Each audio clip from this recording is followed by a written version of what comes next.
students, today we are going to discuss about next part of the immune system जिसमें अपन disorder की बात करेंगे। Means immune system disorder. Immune system होता क्या था, इस पर अपन पूरा प्रीवियस लेक्चर में डिस्कस किया था, जिसमें देखा कि बॉडी के अंदर एक पर्टिकुलर इम्यून सिस्टम है जिसमें बी और T cell means cell mediated immune system and antibody mediated immune system AMI and CMI। इसको दो ग्रुप में डिफ्रेंशिएट किया था। बी सेल और टी सेल आपस में किस तरह से बॉडी को इम्यूनिटी प्रोवाइड करते हैं by the production of the antibody. Antibody का स्ट्रक्चर क्या था, वाई शेप, एक complex of the glycoprotein H2L2, both chain are attach together by the disulphide bond. ये सारा हो चुका था। अब आता है कि बॉडी का इम्यून सिस्टम भी डिसऑर्डर कर सकता है। Means next topic, immune system disorder. तो इससे रिलेटेड डिसऑर्डर क्या क्या हो सकते हैं, इसमें सबसे पहले बात करते हैं। Number one immune system disorder the allergy. Allergy, what you mean allergy, common है ये। अपन देखते हैं एलर्जी के केस ऑलमोस्ट लिविंग स्टाइल और लाइफ स्टाइल से पैदा हो रहे हैं इस समय। ऑलमोस्ट उन बच्चों में या उन पर्सन में जो एटमॉस्फेयर से ज़्यादा अपने आप को प्रोटेक्ट करते हैं। प्रोटेक्शन उनका अर्ली लाइफ से स्टार्ट हो जाता है। मीन्स वो एटमॉस्फेयर के कांटेक्ट में कम होते हैं, जैसे गर्मी है, सर्दी है या रेन है, किसी भी टाइप का जो एनवायरमेंटल कंडीशंस हैं उनसे अर्लियर स्टेज में अपने आप को बचा के रखते हैं। उनमें ही इस तरह के केस ज़्यादा प्रोड्यूस हो रहे हैं। आप देखते हैं कि जैसे गांव में जो बच्चे होते हैं उनमें कम बीमारियां होती हैं, क्योंकि वह डायरेक्टली कांटेक्ट होते हैं एटमॉस्फेयर में, एनवायरनमेंट में, तो उनके अंदर बॉडी में इम्यून सिस्टम ज़्यादा स्ट्रांग होता है कंपेयर उन चिल्ड्रन से जो अर्ली एज में ही इन्वायरमेंट से अपने आप को प्रोटेक्ट करने लगते हैं, क्योंकि उनका इम्यून सिस्टम उसके लिए एडेप्ट नहीं हो पाता, उसमें उतनी एंटीबॉडी डेवलप नहीं हो पाती। तो in such case allergy is equal to क्या है? Allergy is equal to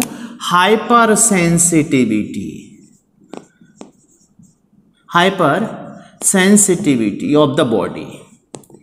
body की हाइपर सेंसिटिविटी को ही बोलते हैं एलर्जी। अब बॉडी की हाइपर सेंसिटिविटी मीन्स किस टाइप से, किस फैक्टर के लिए सेंसिटिविटी होती है।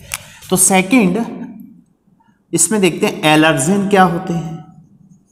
एलर्जिन मीन्स, एलर्जिन का मतलब क्या होगा, जो अपना इम्यून रेस्पॉन्स है, produce immune response by antibody. देखिए generally immune response is due to antigen.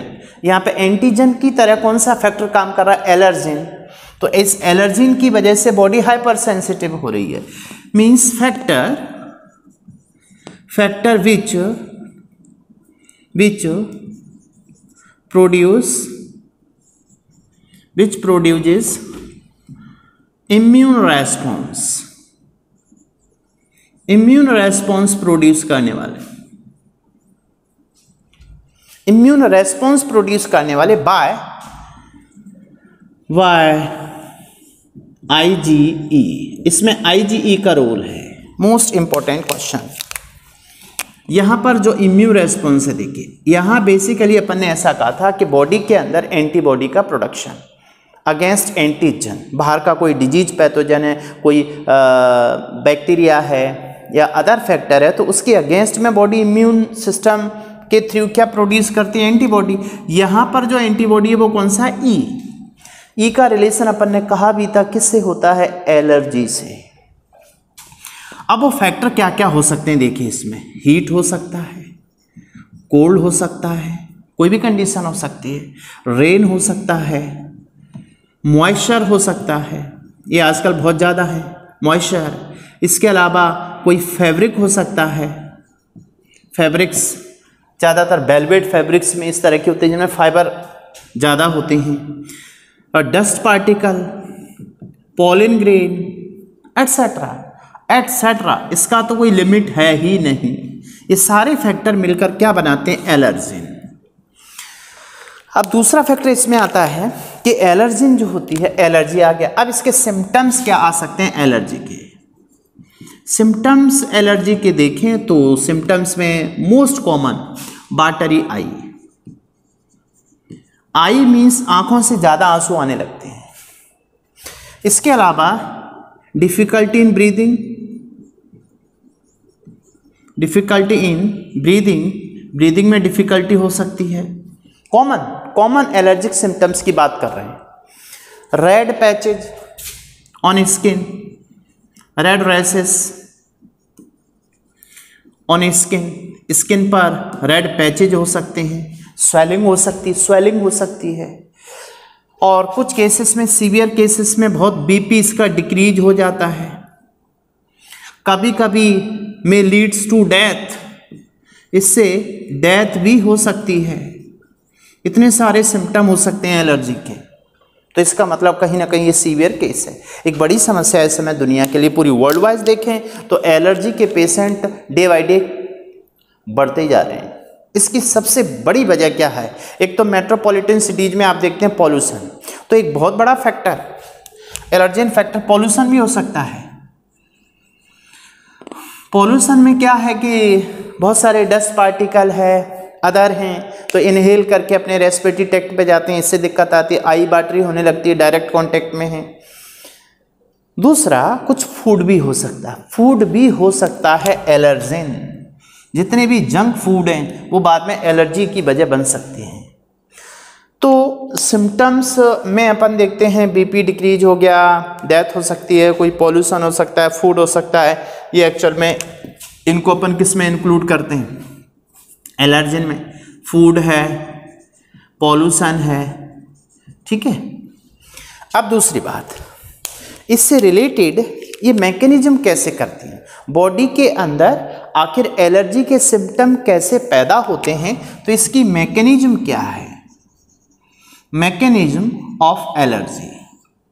Mechanism of allergy में देखें अपन तो सबसे पहले देखिए इसमें क्या होता है। कोई भी एलर्जन पार्टिकल है, इनमें से कोई भी, मीन्स एलर्जन, ये एलर्जन है और ये एलर्जन बॉडी कांटेक्ट में आया, ये बॉडी है तो इस बॉडी कांटेक्ट में आया ये एलर्जन, कोई भी एलर्जन पार्टिकल बॉडी कांटेक्ट में आया, तो ये एलर्जन बॉडी में देखिए क्या कर रहा था? Immune response due to antigen होता था, तो यहाँ पे किसकी तरह बिहेव करेगा? As a antigen. तो देखिए ये एलर्जिन किसके कांटेक्ट में आता है? ये मास्ट सेल होती है बॉडी के अंदर, mast cell and basophil cell, इन सेल के कांटेक्ट में आया कोई एलर्जिन, ठीक। उसके बाद अब ये जो मास्ट सेल और बेसोफिल सेल होती है, इससे सिक्रीशन होता है, सिक्रीशन ऑफ हिस्टामिन, हिस्टामिन का सिक्रीशन होता है, सेरोटोनिन का भी सिक्रीशन होता है। तो मेन इसमें जो हिस्टामिन है, हिस्टामिन का नेचर अपन जानते हैं, ये वासोडाइलेटर होता है। तो नेक्स्ट कॉज क्या होगा? वासोडाइलेशन। अब वासोडाइलेशन से जो ब्लड वेसल है वो डायलेट हो जाएगी। ब्लड वेसल के डायलेट होने से क्या होगा वो देखें तो यहाँ पर बीपी डिक्रीज हो जाएगा, उस पेशेंट का बीपी डिक्रीज होगा। बीपी डिक्रीज होने के साथ साथ में देखिए और क्या हो सकता है? वासोडाइलेशन से बीपी डिक्रीज हुआ। दूसरा, फ्लूइड लीक आउट हो जाएगा ब्लड वेसल से बाहर इन द टिश्यू स्पेस। तो देखिए क्या होगा इससे आगे, स्किन पर पैचेज आ जाएंगे, रेड पैचेज, क्योंकि जो फ्लूइड था वो एक्सुडेट हो गया ब्लड वेसल से, तो स्किन पर रेड पैचेज आ जाएंगे। सूजन आ जाएगी, लोकल स्वेलिंग आएगी वहाँ पर।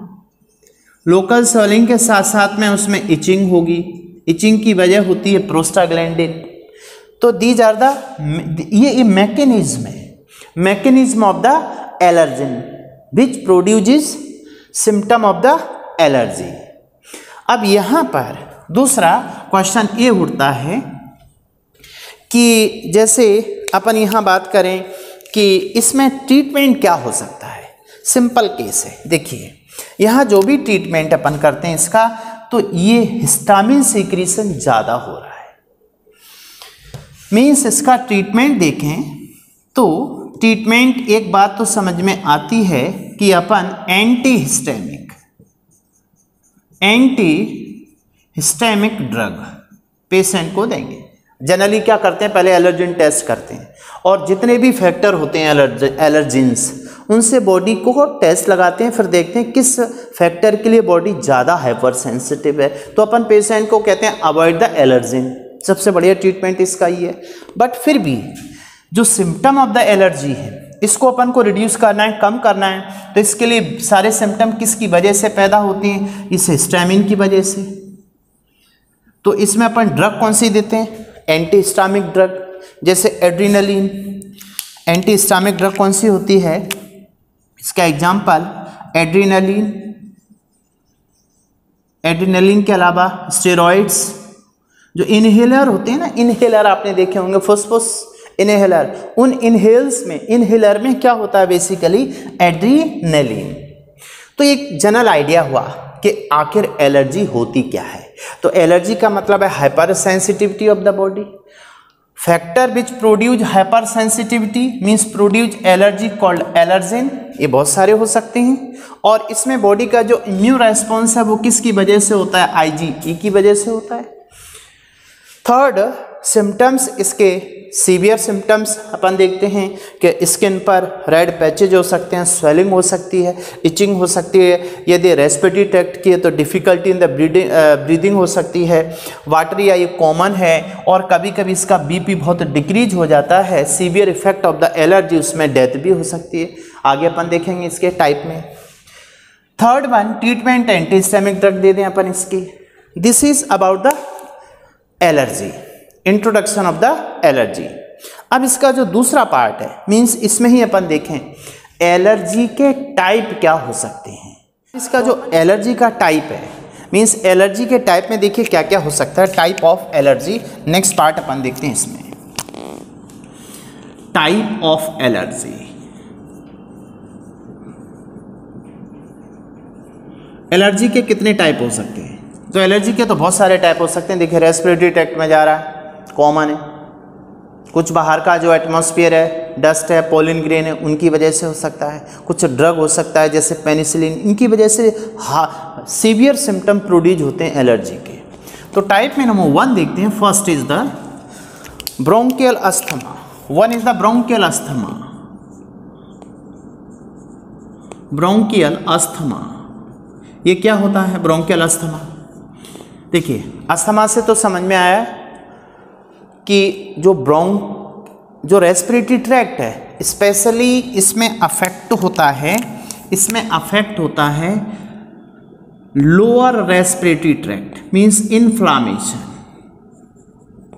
यह जो इन्फ्लामेशन हुआ, inflammation of lower respiratory tract.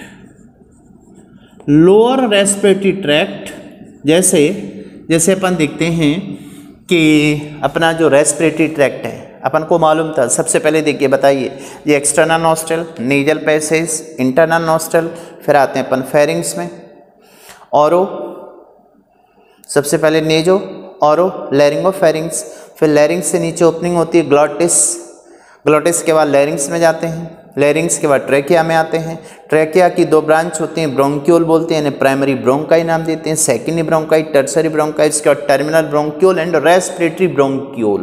तो इसमें जो लोअर रेस्पिरेटरी ट्रैक्ट है, देखिए लोअर रेस्पिरेटरी ट्रैक्ट में क्या आता है, लोअर रेस्पिरेटरी जो ट्रैक्ट है ये एक्चुअल में क्या है, ब्रोंक्यूल, ब्रोंक्यूल है, नॉट ब्रोंकाई। ब्रोंकाई पहले आएगा, उसके बाद ब्रोंक्यूल आएगा। तो लोअर रेस्पिरेटरी ट्रैक्ट का इन्फ्लामेशन हो जाता है। तो इसमें देखिए क्या होता है, इसमें एक्सेस सीक्रेशन ऑफ म्यूकस का ज़्यादा सीक्रेशन होने लगता है इस ट्रैक्ट में। तो इस वजह से ये पूरा ट्रैक्ट ब्लॉक हो जाता है, मीन्स रेस्पिरेटरी ट्रैक्ट ब्लॉक। अब आप समझ सकते हो, ब्लॉक होने से difficulty in the breathing, difficulty in breathing. Case clear हो गया। मीन्स ब्रोंकियल अस्थमा में क्या होता है, ब्रोंकियो स्पाज्म, बेसिकली इसको ब्रोंकियोल स्पाज्म भी कह सकते हैं, ब्रोंकियोल स्पाज्म। अब ऐसे में अपन इनहेलर देते हैं उसको, देखा होगा पेशेंट जो अस्थमेटिक पेशेंट होता है उसको डिस्निया होने लगता है, difficulty in the breathing, difficulty in breathing is called dyspnoea, dyspnoea respiratory disorder हो गया। तो symptom of the type of the allergy, one is the bronchial asthma. Second type इसका देखें अपन, तो सेकेंड टाइप में देखिए क्या हो सकता है। सेकेंड टाइप ऑफ एलर्जी, देखिए ये तो अपना क्लियर था। अब अपन बात करते हैं यहां पर सेकेंड टाइप है।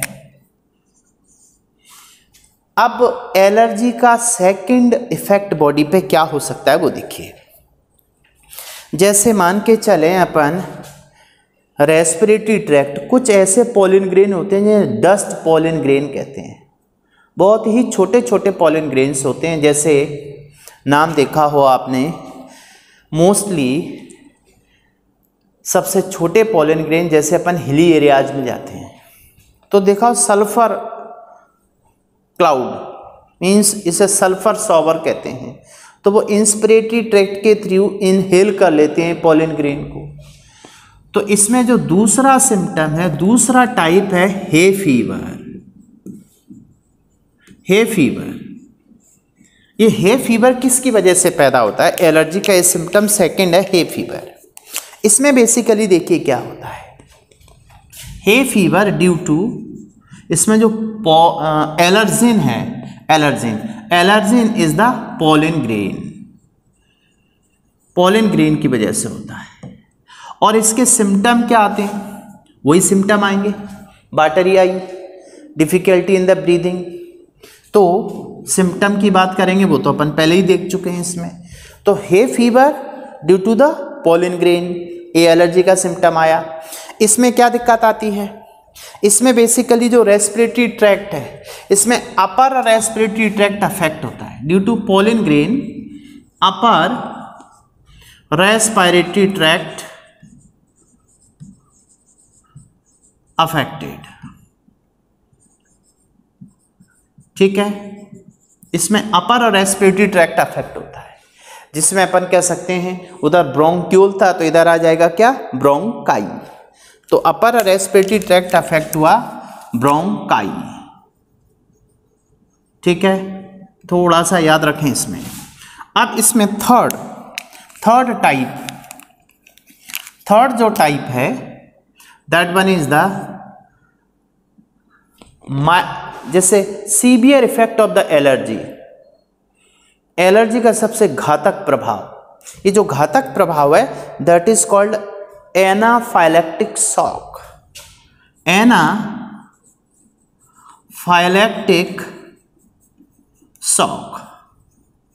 एनाफाइलेक्टिक शॉक क्या होता है देखिए, what you mean anaphylactic shock. तो इसमें डायरेक्ट आप क्या याद रखो, देखिए अपने को बेसिकली अटैक करना है अपने एग्जाम नीट पर। अभी आपने देखा था, अभी 2000 ये जो अभी 13 को पेपर हुआ उसमें सारे 90 क्वेश्चन बायोलॉजी में तुम्हारे नोट से पूछे गए हैं। एक भी क्वेश्चन ऐसा नहीं है जो बाहर का हो, वो सारे क्वेश्चन हैं जिनको आप रेगुलरली क्लास में डिस्कस करते रहे। अभी मैं इन सब के वीडियो बना रहा हूं, आप देख पाएंगे फ्यूचर में कि जितने भी क्वेश्चंस प्रीवियस ईयर में आए हुए हैं वो सभी के सभी तुम्हारे वीडियोस के अंदर हैं। आपको एविडेंस चाहिए तो आप वीडियो देखिए, तो सिस्टेमिक सारे वीडियो आपको मिल जाएंगे पूरे के पूरे। आप इससे अपने नोट्स बनाइए और रेगुलर इसमें इन्वॉल्व होइए, और इसकी लाइव क्लासेस चल ही रही है, इसके थ्रू आपको टेस्ट डिस्कशन ये सब कुछ चलता रहता है। तो लाइव क्लास के लिए कांटेक्ट करना है तो आप देखिए नीचे रेगुलरली पट्टी पर ग्वालियर में, वहाँ पर उसका जो नंबर है वो दिया गया है, उस पर आप कांटेक्ट कीजिए, आपको सारी डिटेल वहाँ से मिल जाएगी। एनाफाइलेक्टिक शॉक क्या होता है वो देखिए। एनाफाइलेक्टिक शॉक में आप एक डायरेक्ट लाइन याद रखिए, सीवियर मीन्स घातक, सीवियर इफेक्ट ऑफ एलर्जी। ये क्वेश्चन की लाइन है, मोस्टली ये लाइन पूछी जाती है। Severe effect of allergy is called, direct answer anaphylactic shock. क्योंकि वहाँ पर देखिए जब आप एग्जाम देने जाते हैं तो आपके अंदर फिजियोलॉजी और आपकी साइकोलॉजी दोनों का इफेक्ट पड़ता है पेपर पे। फिजियोलॉजी और साइकोलॉजी आपकी तभी स्ट्रांग होगी जब आप बिफोर एग्जाम से पहले आप कई बार गलतियां कर चुके होंगे प्रैक्टिस के थ्रू, और वो गलतियां आपको स्ट्रांग बनाती हैं। यकीन करो, मेरी बात मानो, तुम्हारा सिलेक्शन कभी भी इस बात से नहीं रुकता कि तुम्हें एग्जाम में क्वेश्चन आ नहीं रहे थे। एग्जाम में आप देखते हो पूरे क्वेश्चन आपको पढ़े हुए होते हैं, टेस्ट में आपने डिस्कस किए हुए होते हैं, but due to the lack of practice वहाँ कन्फ्यूजन हो जाता है। प्रैक्टिस की थोड़ी कमी रह गई, बस उनमें से 2 ऑप्शन ऐसे आ जाते हैं जो आपको कन्फ्यूज करते हैं, वहीं आपका गलत होता है। आपका सिलेक्शन इस बात से रुकता है कि आपने जो पढ़ रखा था उसको ठीक से और नहीं पढ़ पाए, रिवाइज नहीं कर पाए। तो आप लगातार रिवीजन करते रहिए, कोशिश कीजिए कॉम्पैक्ट कीजिए सब्जेक्ट को, रिवीजन को, तब आप में कॉन्फिडेंस आएगा और आप केयरफुली वहाँ पे जो बच्चे सिलेक्ट होते हैं, टॉप करते हैं, वो गलतियाँ कम करते हैं। जिनका सिलेक्शन रुकता है उनकी गलतियाँ ज़्यादा होती हैं, तो ध्यान रखिए इस बात का। एनाफाइलेक्टिक शॉक, एनाफाइलेक्टिक शॉक में डायरेक्ट क्या याद रखोगे? Severe effect of the allergy, ठीक है। अब एनाफाइलेक्टिक शॉक में बेसिकली एलर्जिन क्या होता है, इसमें सबसे इंपॉर्टेंट बात तो थी यहाँ पर देखिए, ब्रोंकियल अस्थमा में तो क्या था कि कोई भी इनहेल अपन डस्ट पार्टिकल कुछ भी हो सकता है, मीन्स इसमें कुछ भी हो सकता है। ब्रोंकियल अस्थमा में एलर्जिन क्या हो सकता है बताइए? इसमें एलर्जिन क्या हो सकता है? डस्ट हो सकती है जो अपने को इनहेल कर रहा है, डस्ट हो सकती है, इवन इसमें कुछ प्लांट्स के पॉलन ग्रेन भी हो सकते हैं। बट हे फीवर में स्पेशली पॉलन ग्रेन है, जो डस्ट पॉलन ग्रेन होते हैं। उसके बाद में एनाफाइलेक्टिक शॉक में देखिए एलर्जिन यहाँ पे क्या है, इसमें जो एलर्जिन है वो मेडिसिन है, जैसे पेनिसिलिन। पेनिसिलिन यहाँ पर एक एलर्जिन का काम करता है। पेनिसिलिन बेसिकली देखिए अपन आजकल अपन पेनिसिलिन टेस्ट भी लगाते हैं, कभी कभी आपने ऐसा देखा होगा, इंजेक्शन लगाया या कोई टैबलेट खा ली, उसके बाद में बॉडी में एलर्जी के सिम्टम आने लगते हैं, रेड हो जाते हैं, रेड रैशेस हो जाते हैं, उसको बहुत बेचैनी होने लगती है, उसका बीपी सडन फॉल होने लगता है, रैपिडली बीपी फॉल हो जाता है उसको ई अटैक आया, एनाफाइलेक्टिक शॉक है उसका, उस पर कहीं ना कहीं उसकी बॉडी में सिम्टम आ रहे हैं एलर्जी के। तो यहाँ पे एलर्जिन क्या होता है? पेनिसिलिन। तो कभी कभी देखा हो डॉक्टर कभी भी बिना डॉक्टर के, बिना फिजिशियन की प्रेस्क्राइब किए हुए ड्रग या मेडिसिन कभी नहीं लेना चाहिए, अदरवाइज ये सिम्टम आ सकते हैं। जनरली आजकल इस तरह के केस आ रहे हैं, क्योंकि आप देखेंगे कि बेसिकली मैं MBBS मीन्स मेडिकल साइड से हूँ, तो इस तरह के पेशेंट आजकल बहुत ज़्यादा आ रहे हैं एलर्जी वाले केस में। तो एनाफाइलेक्टिक शॉक में क्या होगा वो देखिए, इसमें क्या होता है कि ये जो पेनिसिलिन है ये क्या करता है, पेनिसिलिन का बॉडी पे इफेक्ट क्या होता है कि जैसे अपन ने किसी भी तरीके से मेडिसिन के थ्रू जाएगा पेनिसिलिन, तो एंटीबायोटिक है, तो अब अपन ने पेनिसिलिन लिया, तो पेनिसिलिन जैसे ही बॉडी के अंदर जाएगा ब्लड स्ट्रीम में, means penicillin in blood stream में जैसे ही आया अपने ब्लड के अंदर, तो अब क्या होगा, पूरी बॉडी में तेजी से फैल जाएगा पेनिसिलिन, और all cells of the body की सभी सेल्स को, all cells of body produce secrete. अब पूरी बॉडी की सेल क्या सीक्रेट करने लगते हैं? हिस्टामिन, एक्सेप्ट एक सेल को छोड़ के, या मोस्टली बॉडी की सेल्स सीक्रेट करने लगती हैं क्या? हिस्टामिन। अब आप समझ सकते हो इसमें किसका लेवल बढ़ गया, हिस्टामिन का कंसंट्रेशन ज़्यादा रिलीज हो रहा है बॉडी में रिलीज हो रहा है, तो इसका सिम्टम अपन को मालूम है। देखिए हिस्टामिन क्या करता है, वासोडाइलेशन करेगा, वासोडाइलेशन की वजह से उसका पेशेंट का बीपी रैपिडली डिक्रीज होगा, बीपी उसका बहुत ज़्यादा डिक्रीज हुआ, और ये बीपी के डिक्रीज होने से में लीड्स टू डेथ, इससे डेथ हो सकती है, लीड्स टू डेथ।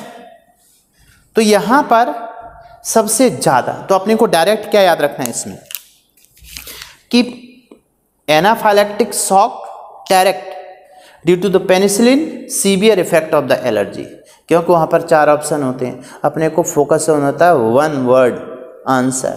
क्वेश्चन आया वैसे ही फोकस हो जाना चाहिए, ये आंसर है। आप ढूंढने में लग जाओगे टाइम ज़्यादा जाएगा, और ये आता है केवल प्रैक्टिस से। जैसे आप इसका रिवीजन करते हैं तो आपने पढ़ा है fever due to the pollen grain, that's all, आगे बढ़ गए, बाकी का पूरा मैकेनिज्म मालूम है। ब्रोंकियल अस्थमा में क्या होता है, जो लोअर और रेस्पिरेटरी ट्रैक्ट है उसमें इन्फ्लामेशन हो जाता है, तो अंदर म्यूकस मेम्ब्रेन ज़्यादा सीक्रेट करने लगती है म्यूकस, जिससे कि ट्रैक्ट बंद होने लगता है, ब्लॉक होने लगता है, डिफिकल्टी होती है ब्रीदिंग में, that is called dyspnoea. This is about the पहला case disorder, means immune system disorder में देखा नंबर 1 इज द एलर्जी। पहला केस एलर्जी क्लियर हुआ। अब इसके बाद सेकंड लेक्चर में अपन डिस्कस करेंगे इम्यून डिसऑर्डर। इम्यून डिसऑर्डर में अपन बात करेंगे ऑटो इम्यून डिसऑर्डर की, ठीक है, चलिए।